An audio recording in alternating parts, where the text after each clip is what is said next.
জাতীয় বৃক্ষরোপণ কর্মসূচি উপলক্ষে কাশিয়ানীতে বৃক্ষরোপণ।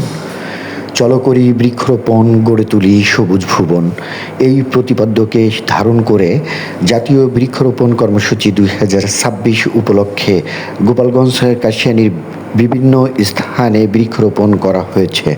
17 জুলাই শুক্রবার বেলা 3টায় বাংলাদেশ চারকল ম্যানুফ্যাকচারার্স অ্যান্ড এক্সপোর্টার্স অ্যাসোসিয়েশনের বাস্তবায়নে জাতীয় বৃক্ষরোপণ কর্মসূচি মোতাবেক এ বৃক্ষরোপণ করা হয়।